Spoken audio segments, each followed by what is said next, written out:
नमस्कार, प्रादेशिक समाचार के साथ मैं उदय शंकर झा। पहले मुख्य समाचार। संसद का बजट सत्र शुरू। राष्ट्रपति ने कहा, सरकार के नए कृषि कानूनों से देश के किसानों को मिलेंगे और ज्यादा अधिकार। आर्थिक सर्वेक्षण 2020-21 में अगले वित्त वर्ष में सकल घरेलू उत्पाद की वृद्धि दर 11% रहने का अनुमान। झारखंड के कुख्यात नक्सली कमांडर के खिलाफ प्रवर्तन निदेशालय की बड़ी कार्रवाई। पलामू में 1 करोड़ से ज्यादा की संपत्ति जब्त। और राजधानी रांची समेत राज्य के कई हिस्सों में बारिश के बाद न्यूनतम तापमान में गिरावट। मौसम विभाग ने कल से ठंड बढ़ने का जताया पूर्वानुमान। अब समाचार विस्तार से। राष्ट्रपति रामनाथ कोविंद ने कहा है कि हमारा संविधान हमें जहां अभिव्यक्ति की स्वतंत्रता का अधिकार देता है, वहीं यह अपने नागरिकों से अपेक्षा करता है कि वे कायदे कानूनों का भी उतनी ही निष्ठा से पालन करें।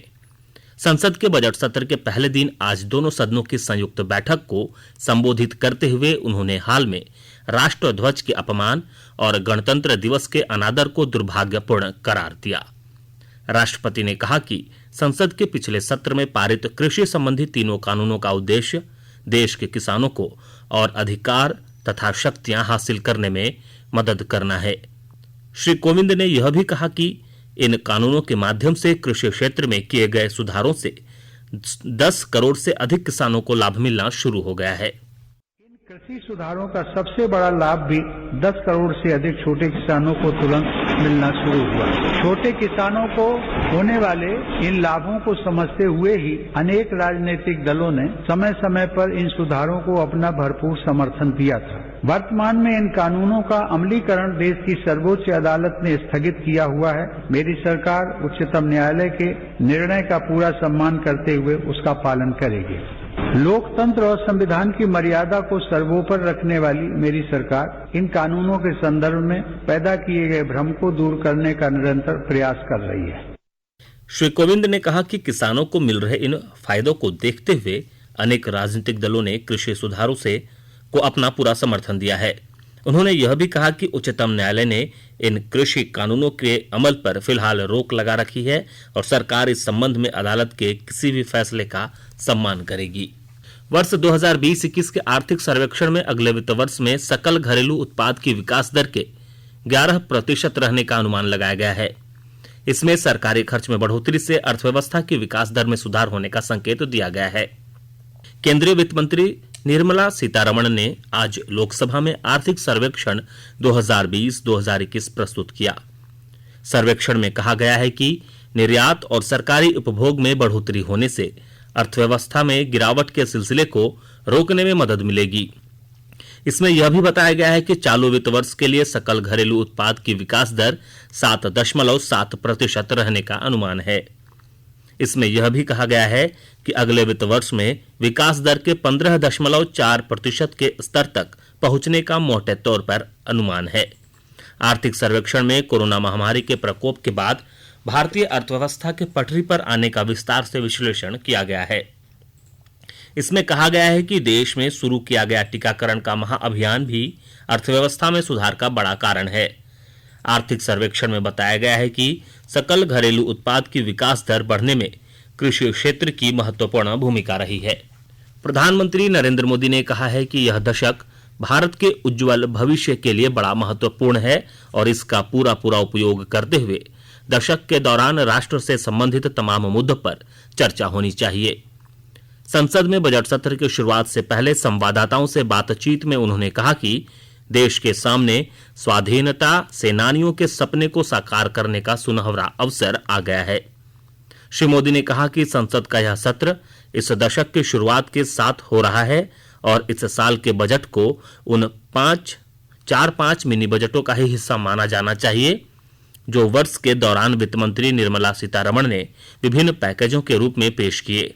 प्रधानमंत्री ने कहा कि भारत के इतिहास में पहली बार वर्ष के दौरान इस तरह के 4-5 बजट पेश किए गए। आज ये पहला सत्र प्रारंभ हो रहा है। भारत के उज्जवल भविष्य के लिए ये दशक बहुत ही महत्वपूर्ण है और इसलिए प्रारंभ से ही आजादी के दीवानों ने जो सपने देखे थे, उन सपनों को, उन संकल्पों को तेज गति से सिद्ध करने का ये स्वर्णिम अवसर अब देश के पास आया है। इस दशक का भरपूर उपयोग हो और इसलिए इस सत्र में इस पूरे दशक को ध्यान में रखते हुए चर्चाएं हो, सभी प्रकार के विचारों की प्रस्तुति हो और उत्तम मंथन से उत्तम अमृत प्राप्त हो, ये देश की अपेक्षाएं हैं।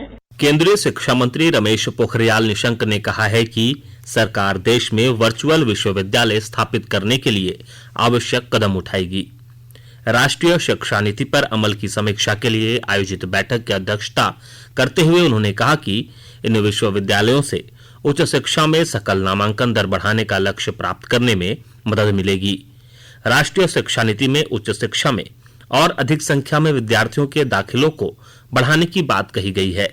श्री निशंक ने सभी संबंधित मंत्रालयों और संगठनों को निर्देश दिए हैं कि वे नई शिक्षा नीति के सुचारू क्रियान्वयन में तेजी लाएं। शिक्षा मंत्री ने उच्च शिक्षा के क्षेत्र में मातृभाषा के उपयोग को बढ़ावा देने के लिए आर्टिफिशियल इंटेलिजेंस और मशीन लर्निंग जैसी टेक्नोलॉजी के उपयोग पर भी जोर दिया। उन्होंने कहा कि मेक इन इंडिया की तरह स्टडी इन इंडिया अभियान भी बड़े पैमाने पर शुरू किया जाना चाहिए।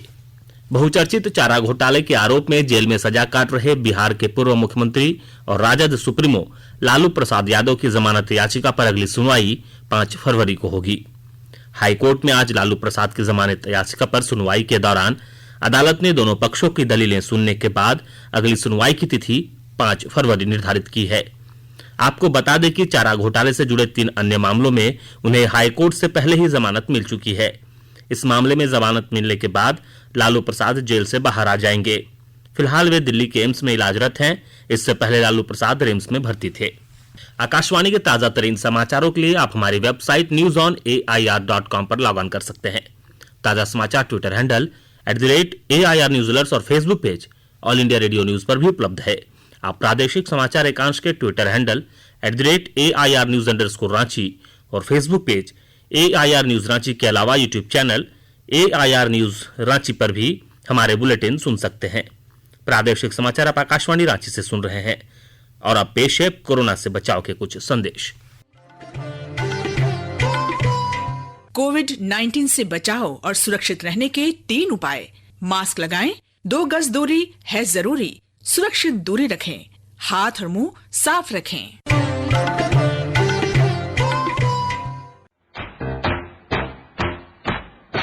चलो मिलकर एक शुरुआत करें, चलो एक फैसला आज करें, मास्क नहीं तो टोकेंगे, कोरोना को रोकेंगे, चलो एक वादा करते हैं, चलो कुछ वादा करते हैं, मास्क नहीं तो टोकेंगे, कोरोना को रोकेंगे।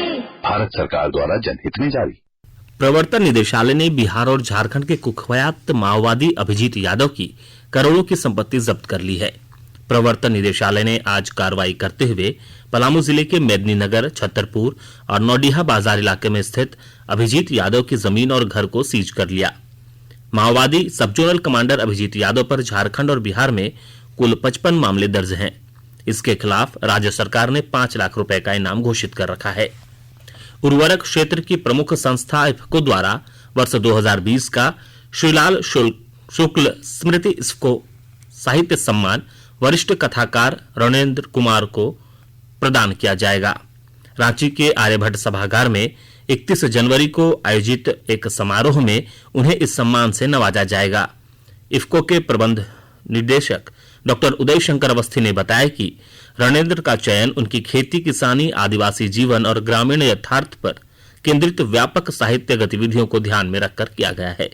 अभी तक ये पुरस्कार या सम्मान जितने लोगों को प्राप्त हुआ था उसमें से आदिवासी जीवन एक प्रकार से अछूता रह गया था। रणेंद्र जी 2006-07 से ही ग्लोबल गांव का देवता उपन्यास से देश भर में मशहूर हो चुके थे और गायब होता देश, ये दोनों उपन्यास मैं समझता हूँ कि आप सभी लोग इससे परिचित होंगे, क्योंकि ग्लोबल गांव का देवता जो है वह असुर जनजाति पर है और ये मुंडा पर। इसलिए सर्वसम्मति से हम सभी लोगों ने यह निर्णय लिया कि इस वर्ष का यह सम्मान जो है 2020 का कथाकार रणेंद्र जी को दिया जाएगा। सिमडेगा और कोलेबिरा विधानसभा क्षेत्रों में मतदाताओं की संख्या में 13,000 से ज्यादा की वृद्धि हुई है। इनमें 18 से 19 वर्ष के मतदाताओं की संख्या 3,700 से ज्यादा है। और जानकारी दे रहे हैं हमारे संवाददाता। मतदाता सूची संक्षिप्त पुनरीक्षण कार्यक्रम के तहत सिमडेगा जिले के सिमडेगा और कोलेबिरा दोनों विधानसभा क्षेत्रों में 13,207 नए मतदाताओं के नाम जोड़े गए हैं। इनमें 18 से 19 वर्ष आयु वर्ग के 1,804 पुरुष और 1,944 महिला मतदाताओं के नाम शामिल हैं। जिले में मतदाता जनसंख्या लिंग अनुपात 61-61 है। अपर समाहर्ता अमरेंद्र कुमार सिन्हा ने कहा कि मतदाता सूची संक्षिप्त पुनरीक्षण कार्यक्रम में आम लोगों का काफी सहयोग रहा। मनोज कुमार सिन्हा, मनु, आकाशवाणी समाचार, सिमडेगा। गोड्डा जिले में किसानों की आर्थिक उन्नति के लिए कई कदम उठाए गए हैं। इस सिलसिले में यहां पहली बार रसभरी की खेती की जा रही है। विस्तृत ब्यौरे के साथ हमारे संवाददाता। गोड्डा के ग्रामीण विकास ट्रस्ट कृषि विज्ञान केंद्र ने किसानों की आय दोगुनी करने के कई उपाय किए हैं। इनमें से एक है गोड्डा जिले में रसभरी यानी गूसबेरी की बागवानी करना। गोड्डा में पहली बार परीक्षण हेतु रसभरी की खेती की जा रही है। रसभरी एक छोटा सा पौधा है जो गोड्डा के वातावरण में अच्छी तरह लग गया है और उसमें फल भी आ गए हैं। कृषि प्रसार वैज्ञानिक डॉक्टर रितेश दुबे ने बताया कि फरवरी माह में रसभरी का फल पकने लगेगा। किसानों को इसमें पूरी आय भी होगी। आकाशवाणी समाचार के लिए गोड्डा से मैं रंजन कुमार। राज्य के वित्त मंत्री डॉक्टर रामेश्वर उरांव ने आदिवासियों की आर्थिक सशक्तिकरण पर जोर दिया है। वे आज रांची में आयोजित महुआ सम्मेलन को संबोधित कर रहे थे। उन्होंने कहा कि राज्य में महुआ उत्पाद को बढ़ावा देने के लिए कदम उठाए जा रहे हैं। डॉक्टर उरांव ने कहा कि महुआ से बने उत्पादों को बढ़ावा देने से ग्रामीण महिलाओं की आर्थिक स्थिति मजबूत होगी। प्रधानमंत्री नरेंद्र मोदी 31 जनवरी को रामकृष्ण मिशन की मासिक पत्रिका प्रबुद्ध भारत के 125वें वार्षिकोत्सव समारोह को संबोधित करेंगे। स्वामी विवेकानंद ने रामकृष्ण परमहंस के कहने पर 1896 में यह पत्रिका शुरू की थी। भारत के प्राचीन आध्यात्मिक ज्ञान के संदेश को प्रसारित करने में प्रबुद्ध भारत पत्रिका एक महत्वपूर्ण माध्यम रही है। इसका प्रकाशन चेन्नई से शुरू किया गया, जहां से 2 साल तक इसका प्रकाशन होता रहा और बाद में इसे उत्तराखंड के अल्मोड़ा से प्रकाशित किया जाने लगा। अप्रैल 1899 में पत्रिका के प्रकाशन का स्थान अद्वैत आश्रम में स्थानांतरित कर दिया गया और तब से यह पत्रिका वहीं से प्रकाशित हो रही है।